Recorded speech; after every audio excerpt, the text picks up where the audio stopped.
Je vous salue tous au nom du Seigneur Jésus. Que le Seigneur puisse vous bénir partout où vous êtes. Que la paix du Seigneur puisse inonder vos cœurs. Que le Seigneur puisse vous combler de toutes sortes de bénédictions. Que le Seigneur puisse vous faire prospérer dans tout ce que vous faites. Que le Seigneur puisse donner des solutions à vos difficultés, à vos problèmes. Comme le roi Salomon donna des réponses aux énigmes de la reine de Séba. Je voudrais saisir de cette occasion pour pouvoir exhorter le peuple du Seigneur. Je ne serai pas long, je serai vraiment court. Nous sommes en train de passer des moments difficiles partout dans le monde entier, sur la planète Terre. Nous sommes en train de passer des moments difficiles. Pour tous, que ce soit pour les pauvres, que ce soit pour les riches, tous, nous passons des moments difficiles. Alors, voilà pourquoi mon exhortation de ce soir, c'est par rapport à cela. Vous allez remarquer peut-être dans le titre, dans le titre, j'ai mis l'animal ruminant. Mais je vais prendre cela. Je vais parler sur le plan exhortation. Alors, je vais lire une écriture sur laquelle je vais me baser. Je suis dans le livre des Proverbes, chapitre, je crois, 22. Le Seigneur dit ceci dans Proverbes, chapitre 22. Je suis dans Proverbes, chapitre 22. Je vais lire le verset 20. Il est écrit « N'ai-je pas déjà pour toi mis par écrit des conseils et des réflexions ?» Je répète l'écriture. « N'ai-je pas déjà pour toi mis par écrit des conseils et des réflexions ?» Donc, par rapport à cette écriture, le Seigneur a déjà écrit pour nous les conseils et les réflexions. Les conseils dédiés et les réflexions venant de Dieu. Je prends la partie conseil. Les conseils de Dieu, c'est sa parole. Le Seigneur a mis cela par écrit. C'est-à-dire que si tu veux avoir des vrais conseils, consulte la parole du Seigneur. À un problème donné, il y a des conseils pour trouver la solution. Et ces conseils, ce ne sont pas les conseils des hommes, puisque les hommes sont pervers. Dieu seul, il est parfait, et ses conseils sont parfaits. Voilà pourquoi la parole de Dieu est parfaite. Alors, voilà pourquoi, quand le Seigneur devait naître, les prophètes Ésaïe prophétisent pour dire qu'on l'appellera conseiller. C'est-à-dire que c'est celui qui donne des conseils. Alors, retenez cela. C'est une petite exhortation. Je vais lire maintenant le livre d'Amos. Amos,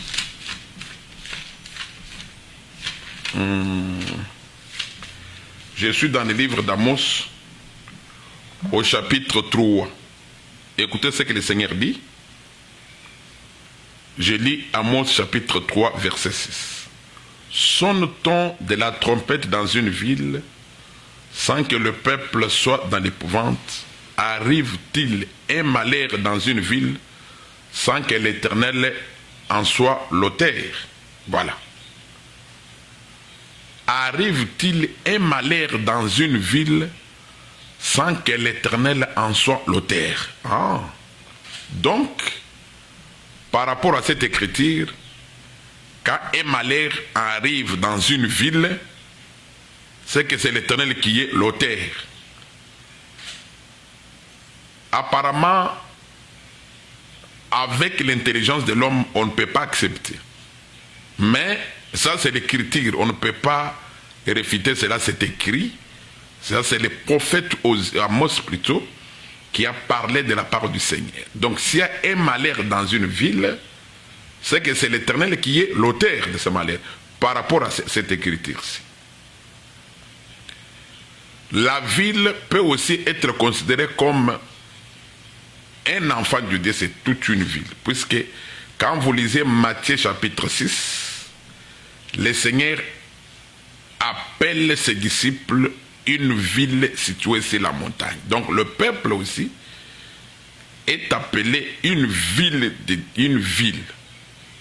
La ville peut être une partie de terre où les hommes habitent, c'est aussi une ville.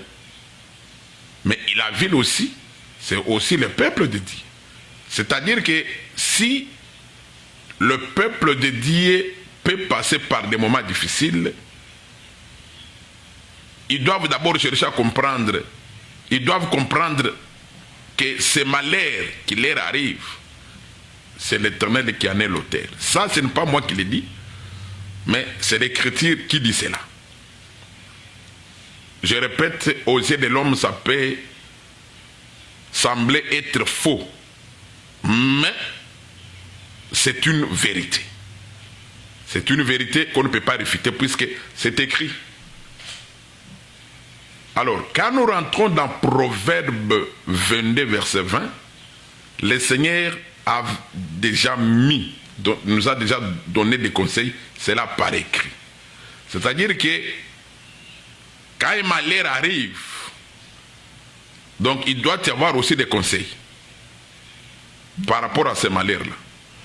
Voilà pourquoi je vais vous donner un exemple dans les Saintes Écritures. Je n'ai pas le temps de dire ça puisque je dois être bref. Les disciples avec le Seigneur dans la pirogue, le Seigneur dormait et le vent souffla. Quand le vent souffle, ça c'était un malheur qui était arrivé à ces gens-là, à ces disciples.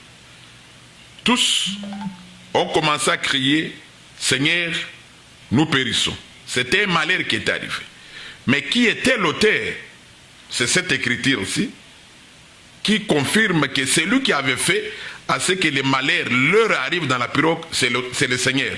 Voilà pourquoi quand vous lisez Ésaïe, je crois que je vais retrouver l'écriture, Ésaïe chapitre... Je crois que le prophète Ésaïe en parle quelque part, où il dit, je crois que je vais retrouver l'écriture, je vais un peu chercher ici vite. J'avais lu cette écriture il y a...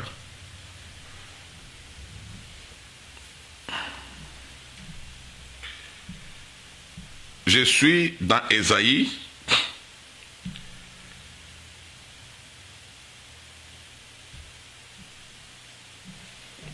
Voilà. Je suis dans Ésaïe.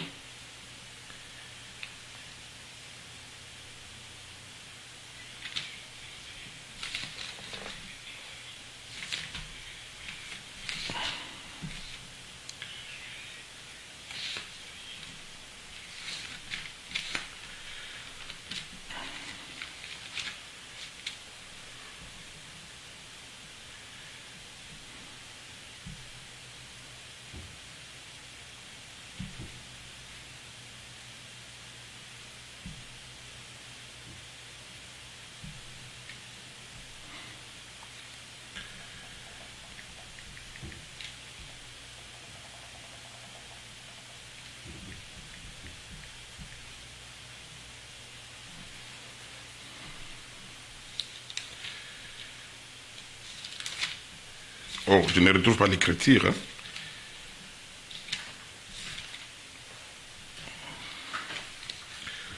Voilà, je suis là. C'est Ésaïe chapitre 51, verset 15. Il est écrit ceci: je suis l'Éternel, ton Dieu, qui soulève la mer et fait mugir ses flots. L'Éternel des armées est son nom. Voilà. Cette écriture ici confirme que si la mer peut se soulever, il y a quelqu'un qui en est l'auteur. Et l'auteur, selon l'écriture, c'est l'Éternel lui-même. C'est là où nous comprenons que quand les disciples étaient dans la pirogue avec le Seigneur, c'est le Seigneur lui-même qui avait fait soulever la mer. Alors, les disciples avaient compris que c'est le Seigneur qui avait fait cela. Voilà pourquoi les disciples étaient allés vers le Seigneur pour trouver la solution. Puisque quand il y a un malheur qui arrive dans la ville, il y a quelqu'un qui est l'auteur. Alors il faut aller vers l'auteur de ce malheur pour que l'auteur puisse vous donner la solution. Voilà pourquoi dans la pirogue,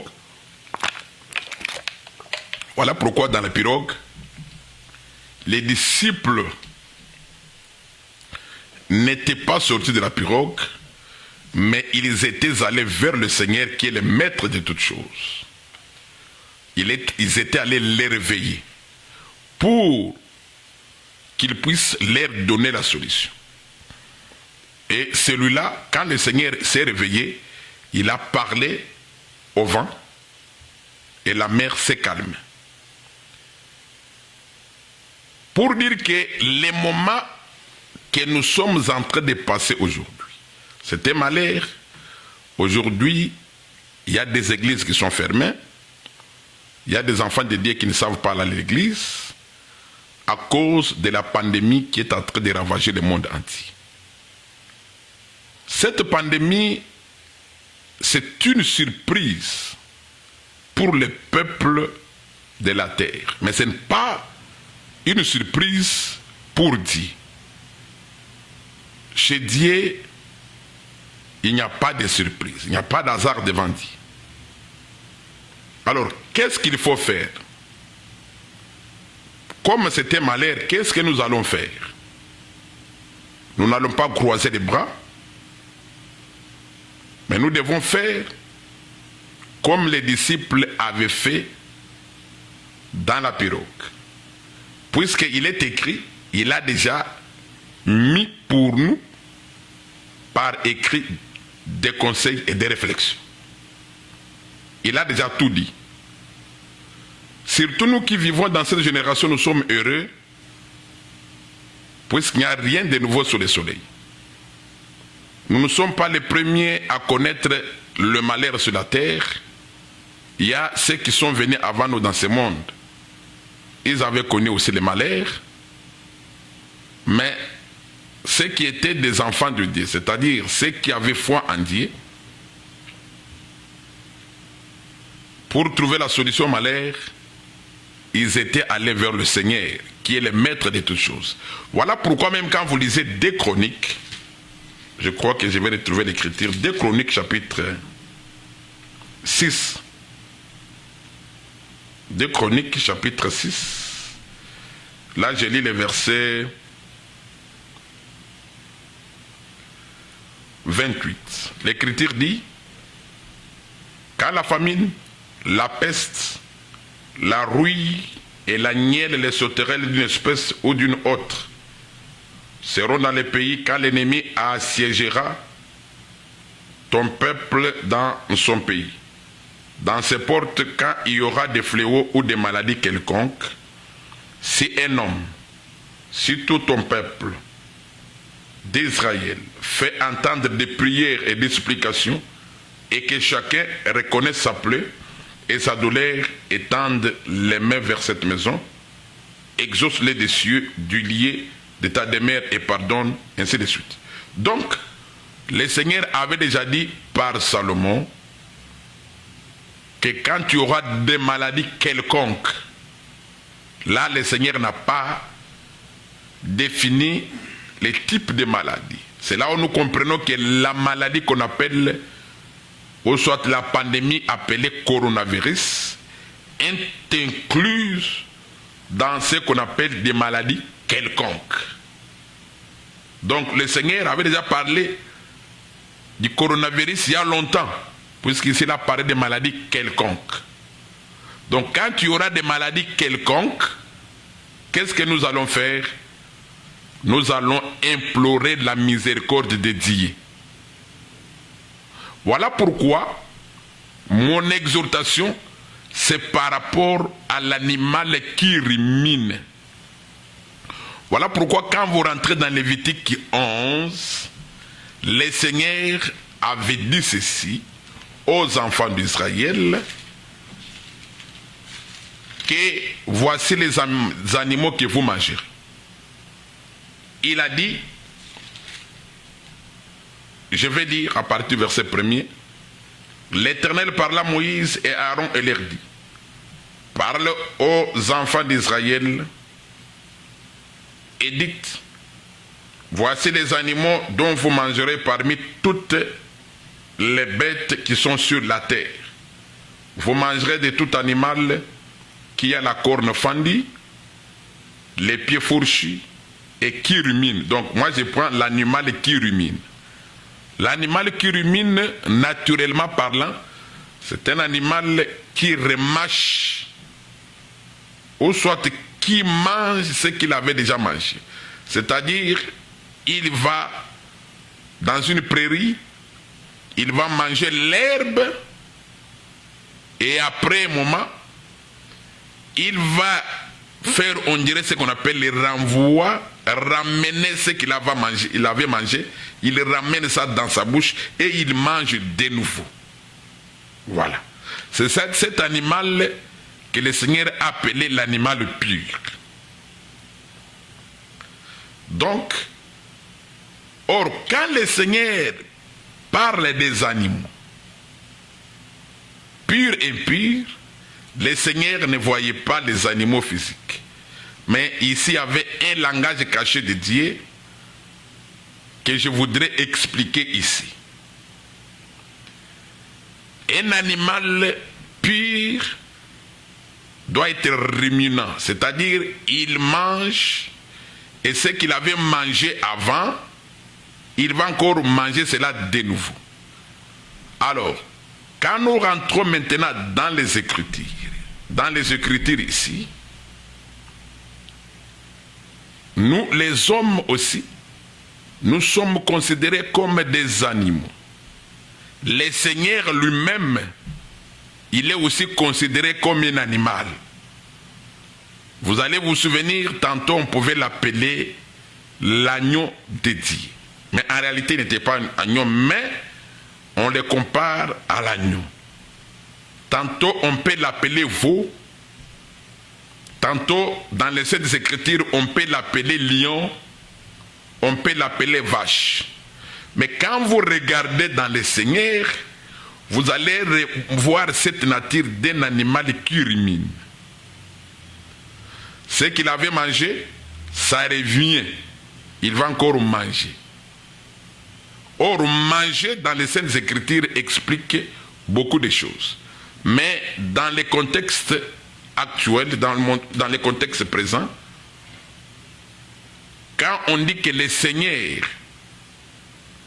c'est un animal qui rumine, par exemple, c'est-à-dire il mange des fois, c'est-à-dire que le Seigneur, vous allez vous souvenir, quand le Seigneur était dans le livre de Jean chapitre 4, devant cette femme-là, la femme samaritaine. Il a prêché la parole à la femme samaritaine. Pendant qu'il prêchait la parole, les disciples étaient allés acheter à manger.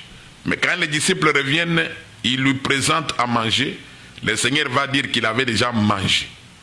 On lui pose la question, les disciples se posent la question, quelqu'un lui a amené à manger ou comment? Or, il va dire que je mange ma nourriture et de faire la volonté de Dieu. C'est là où nous comprenons que le Seigneur Jésus, en prêchant la parole à la femme samaritaine, il faisait la volonté de Dieu. Or, la volonté de Dieu, c'est de ne pas perdre tout ce que Dieu avait donné au Seigneur. Et cette volonté, c'était de leur amener l'enseignement. Voilà. Leur amener l'enseignement afin qu'ils soient sauvés. Or, quand on donne l'enseignement de Dieu, c'est sa parole. C'est ça la nourriture. C'est-à-dire que quand le Seigneur Jésus est venu, il a donné l'enseignement à tout ce que Dieu lui avait donné. En leur donnant l'enseignement, c'est ça ce qu'il voulait dire, c'est ça ce qu'il voulait dire, ce qu'il voulait appeler manger. Alors vous allez remarquer que dans les saintes écritures ici, si réellement le Seigneur aussi c'est un animal ruminant, nous devons être des animaux ruminants. Le Seigneur, comment il est ruminant? Voilà pourquoi dans les saintes écritures, on dit dans le livre des Hébreux, ceci. Vous allez comprendre cela. Hébreux, je lis Hébreux. Je suis au chapitre 1er. Il est écrit. Je lis à partir du verset 1er. Après avoir autrefois à plusieurs reprises et de plusieurs manières parlé à nos pères par le prophète. Vous voyez ici, il est dit que Dieu, après avoir autrefois à plusieurs reprises et plusieurs manières parlé à nos pères par les prophètes. Donc, plusieurs reprises et plusieurs manières. Donc, il a parlé, il a enseigné à plusieurs reprises. Il a enseigné la même parole. Il a répété.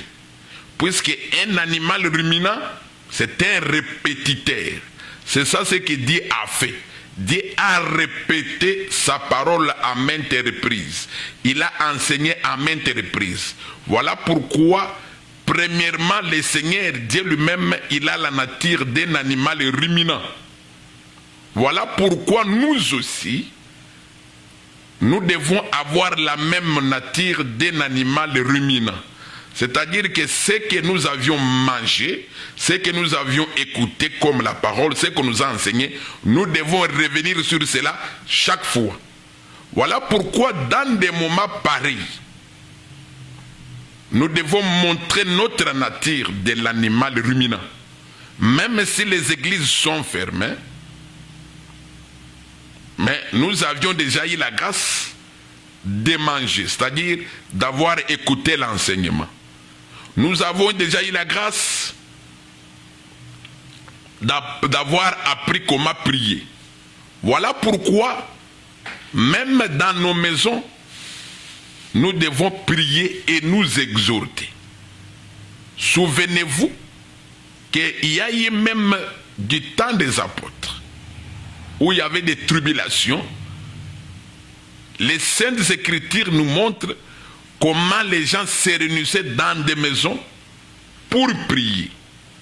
Souvenez-vous même avec l'apôtre Pierre, quand il était aux arrêts en prison, il y a eu des gens qui s'étaient réunis dans la maison de la mère de Jacques, où il priait. Donc pour dire que même les églises sont fermées, puisque d'ailleurs l'église en réalité c'est l'homme. Les bâtiments dans lesquels nous nous réunissons en réalité ce ne sont pas des églises, ce sont seulement des lieux de prière. Les lieux de prière peuvent changer, ça dépend des situations. Même si nous ne pouvons pas nous rencontrer dans nos lieux de prière respectifs, mais nous devons nous réunir aussi dans nos maisons. Voilà pourquoi nous te conseillons que le confinement ne puisse pas te séparer de la parole de Dieu. Sois comme un animal ruminant. ma sœur et mon frère, ait la nature d'un animal ruminant. Puisque le Seigneur nous a déjà mis tout par écrit. Il nous a déjà donné ses conseils. Les conseils que le Seigneur nous a donnés, et que dans des moments pareils, même dans nos maisons, nous pouvons nous réunir. Tu es avec ta femme, tu es avec tes enfants.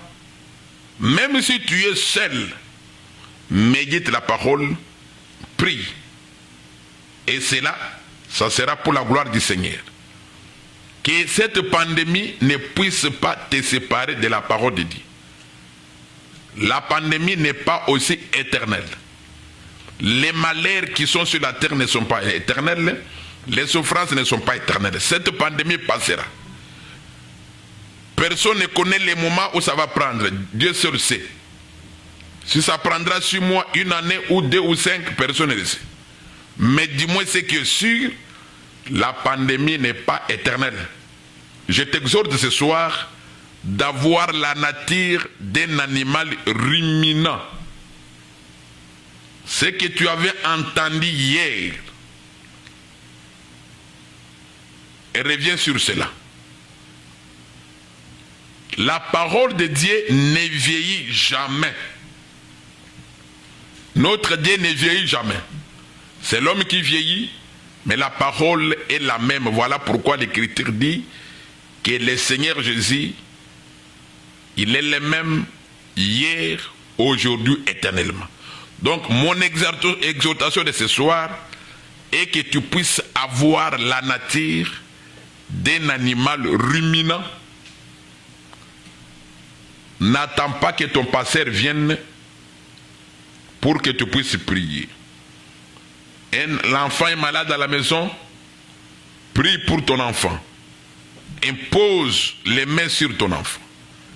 Car il est écrit dans les Saintes Écritures, voici les miracles qui accompagneront tous ceux qui auront crié à mon nom. C'est-à-dire, si tu as crié au nom du Seigneur Jésus, si tu as un malade dans ta maison, prie pour lui. Impose tes mains sur le malade. Tu n'as pas seulement à attendre le pasteur, puisque cette recommandation a été donnée à tous les croyants. Donc, mon exhortation plutôt de ce soir est que tu puisses avoir la nature d'un animal qui rumine, un animal ruminant.